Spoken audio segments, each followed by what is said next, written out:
What's going on, everybody? We're back with another video, and in this video we're going to be talking about my 5 steps to start an Amazon FBA business in 2025. So let's go ahead and just jump right in. Real quick, before we get started, I just want to let you know why you should listen to me and not someone else. I've scaled from the end of 2022 up till now and done over $6 million in sales. If we just take a look at my Twitter feed, we can look at my pinned post, and you can see this was sent out in late December of 2023. Looking back at the previous December when I hit $80,000 in sales, that was my second month. And so going forward, you can just see the exponential growth that I experienced. On this day, specifically December 18th, 2023, I hit $40,000 in sales. That was my biggest day to date in my Amazon business. And so this is something, it's an awesomely scalable business. And as long as you get started and you just keep working, this is something that you can really take and replace your income and make a ton of money. And the whole goal of this video, I just want to make it very clear as I jump over to this doc that I have prepared. If you're serious about starting, you need to put these things on a checklist and cross them off as you go. It makes no point for you to watch this video or watch a bunch of different videos on how to start a bunch of different businesses and then never actually take the first step of starting one of them. It's just completely pointless. It's mental masturbation, and it just hits your dopamine receptors. It gets you excited, and then you go about your daily life and you never change anything. This should be the catalyst to ignite change in your life. 2 years ago, I was working a full-time job. I was working probably 50 hours a week at a banking job. I had no free time. I couldn't travel other than 2 weeks a year for what I got for vacation. And I couldn't work when I want. I didn't control my income. Now I have all those things. I control my income. I work more. I make more money. I travel wherever I want. I own an online business. Regardless of what I'm doing and when I'm doing it, I'm making money. If things start to fall off, I work more, I make more money. If I'm good with the money I'm making, I take a little chill pill, I go on a vacation, and then I get right back into it, fully refreshed and ready to go. So again, completing these 5 steps have the potential to completely change your life. They catapulted me from making $3,000 to $5,000 per month reselling sneakers in 2021 and 2022 to making $15,000 or more just within 3 months of starting. And again, I started at a really great time. Right in Q4 when things are the hottest and everything is just really going crazy. Customers are buying like crazy. Everything seems to be working. I'm not going to say you're going to have those same results. These are atypical results. I think I'm a top 1% seller at this point, but this is where you can go, and this is the opportunity that you have with this business model. So with that said, first step you're going to want to take is create a business entity. So an LLC is the most common type. There's a bunch of others. You can start an S Corp, a C Corp, but for the sake of this video, we're going to be talking about an LLC because I think that's the most common and the most directly relatable and directly relevant to your situation, most likely. This just opens you up to business financing, credit cards, loans that do not impact your personal credit. So maybe you're young, you have no credit history, and you're going to get denied for large lines of credit. What opening an LLC does is enables you to separate those two things. And obviously you're going to have to build up the history of your LLC as well. But the other thing that it does is it separates the liability between your personal side and your business side. So if, God forbid, for some reason someone wants to come and sue you for something that happens in your business, it doesn't impact your personal balance sheet and your personal life as much as it otherwise would if you don't have an LLC set up.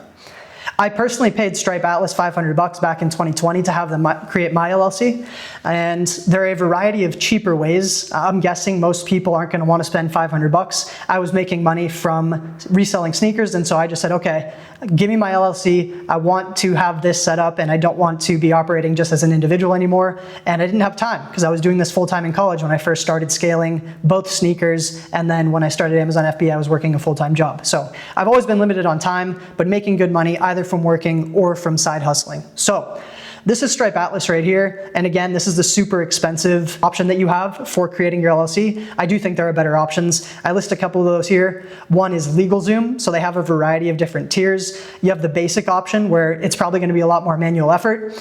Then they have the recommended option, which is their pro service where you throw in your information and then they go and handle everything for you. And again, this is cheaper than Stripe Atlas, and I'm guessing it's going to be a similar level of service.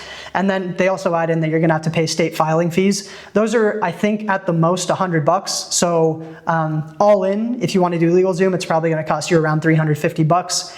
Then if you want to go the super self-service way, you can go and read up on NerdWallet how to form an LLC in your state. I'm in California, and so here I have forming an LLC in California, a step-by-step guide, but I'm almost certain that they have resources for every single state. So go to NerdWallet and get your LLC set up if you want to go the full self-service way. Now for step number 2 here, create your seller account. You go to this link, it's super straightforward. The thing that I want to mention before I say this is before you even do step number 1, you're going to want to take an assessment of your situation. If you have no money, candidly, this probably is not the business model for you. And when I say no money, I say anything less than $2,500. You have to buy products that you're then going to sell on Amazon. And if you don't have any capital to start, it just doesn't make sense for you to do this business. There's other businesses that you can do that don't require as much startup capital. You could do a service-based business that's just completely you learning a skill and then servicing other people with that skill that you learned.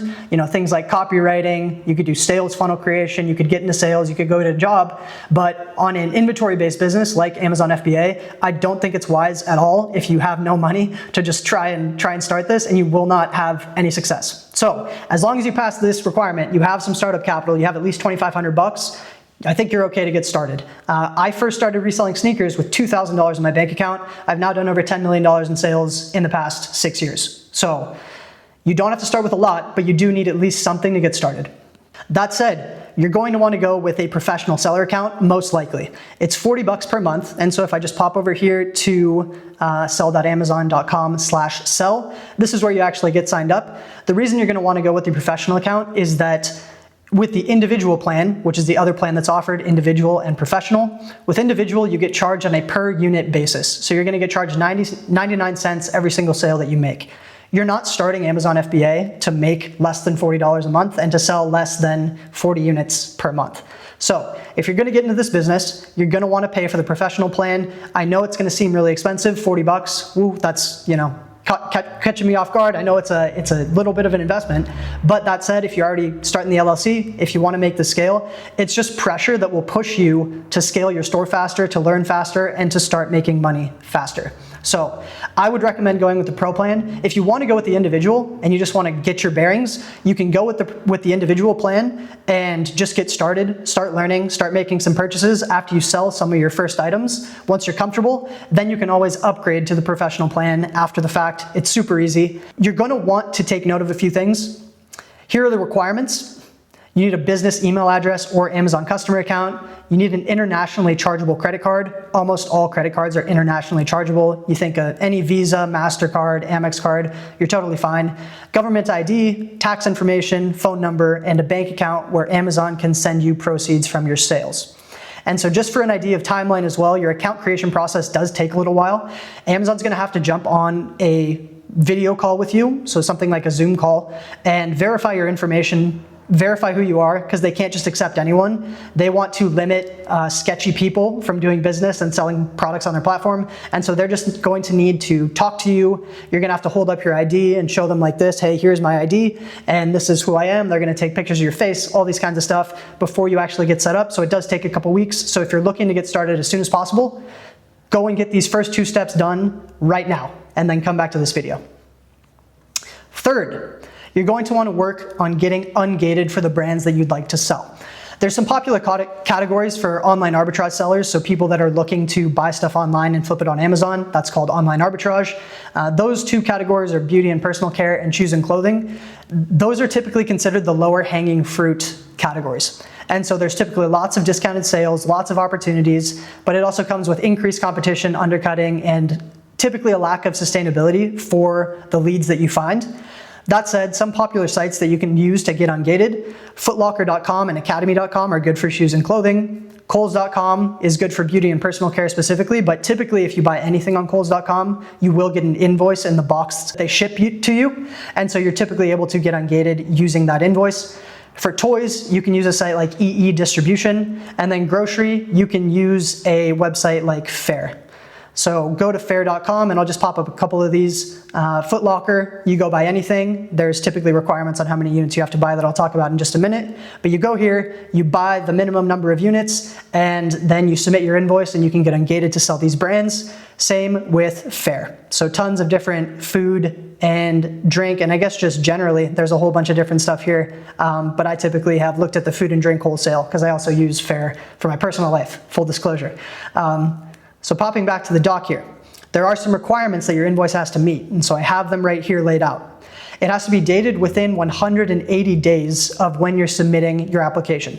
So let's just say it's January 1st, anything, or let's just say it's June 1st, anything from the first half of the year, or I'm sorry, July 1st, anything from the first half of the year you can use as an invoice. If it's dated February 2nd and you're submitting it on July 1st, you're all good. It also has to include your name, address, and match the information that's in your selling account. So when you set up your selling account, typically you're gonna put something like your home address or maybe a business address, and so you're just gonna want to have the same name and address on the invoice that you're submitting as is on your seller account. And one quick caveat, you can add multiple different addresses to your seller account, and so it's not necessarily the biggest issue in the world if you initially submit an address that you're not going to be shipping your products to. It also has to include the name and address of the manufacturer or distributor that you're buying from. So if you're buying from Fair, it's going to list the address and the name Fair at the top of the invoice, so you'll be all good.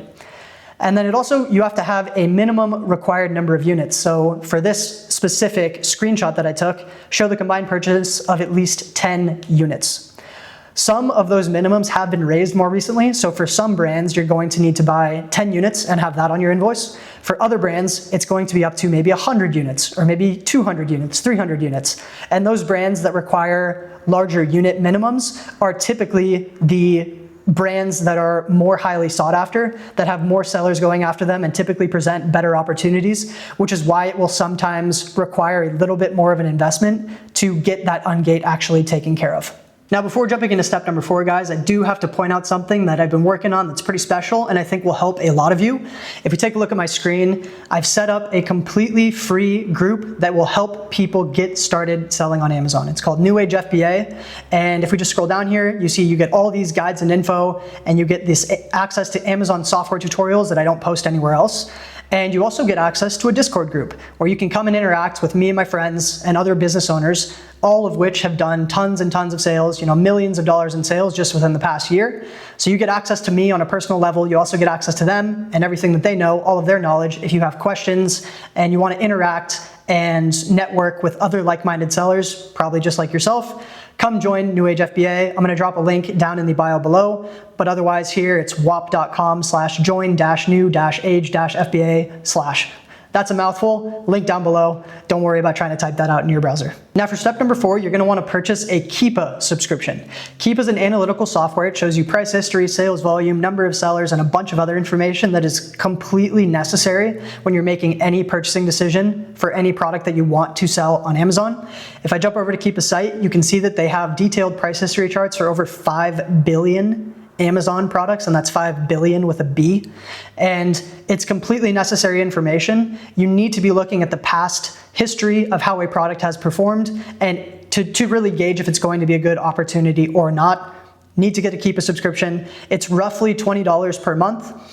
They charge you in euros, and so it typically varies based on the exchange rate, but go and grab a Keepa subscription. If we just pop over to this Amazon listing, I can show you real quick. If I scroll down here, this is Keepa. And so you can set up things like a product tracker. You have access to a data tab. You have access to a variations tab, and just a bunch of different information here that you need to make purchasing decisions. This product specifically, you can see that the buy box price, or the price which if a customer hits the add to cart button, that is the offer that would be bought, and that is the seller that would actually make the sale. You can see the buy box price over time. You can see the number of units sold per month, 60,000. This is a crazy product. And then you also see the seller count down here. And so I will have more in-depth Keepa analysis where I provide you a lot more insights, but this is just a quick look at what Keepa is, where it is on your browser, and how it interacts with these different Amazon product listings. And now last but not least, you're going to want to purchase an Identify subscription. Again, this is $20 per month, based in the US, so that's going to be a flat $20. You're not going to be charged any more or any less. They do have a free trial and $1 for your first month, so I believe for your first 5 weeks, you can just sign up for $1 single. But this is an analytical software that calculates ROI, maximum purchase price based on your preset parameters. They do have a free alternative where you can just go into the Amazon Seller Central revenue calculator and you can plug in the numbers, but it's not as well integrated with these Amazon product pages, and it also doesn't have certain features like viewing other sellers' storefronts and being able to find profitable products just from looking at those storefronts, and certain features like an advanced mobile app, which can be used for retail arbitrage. And then again, if we just pop back over to the same product listing, we can see on the left side, this is identify, and you can see the different information that it provides. It flags certain things for you. So green flag is high sales amount, only one seller, and dominant seller who's taking most of the sales are both red flags. It also tells you if you're eligible to sell the product. So yes, you can sell, or no, you have to get ungated, and then restricted, no, you're hard gated, you can't sell at all. And then just all the different information based on a cost of $10, based on the sale price that you plug in, how much money you're gonna make, and you just get access to all this good information that you can use to really inform your buying decisions. You can also access the Keepa chart right here and get the same information if you're on the go, if you're on the mobile app scanning products in stores. That wraps up my 5 steps on how to start an Amazon arbitrage business in 2025. Again, if you want to get started, I would highly recommend joining our free group. There's a ton of really experienced sellers in there. And again, this is something that mistakes are very costly. You can make a bad buy and just make a different operational error, whatever the case may be. There are tons of different things where you're gonna wanna ask questions from people who have been through this entire process. And again, this is completely free. You're not gonna be charged a single cent. Also, if you want access to the document that I was looking at in this video, I will have a copy of that inside the group. You can go download it there for free and go ahead and just knock these 5 steps off in a checklist format and get your Amazon arbitrage business up and running and profiting as soon as possible. So with that, I'll see you inside the group, and I'll catch you in the next video. Peace.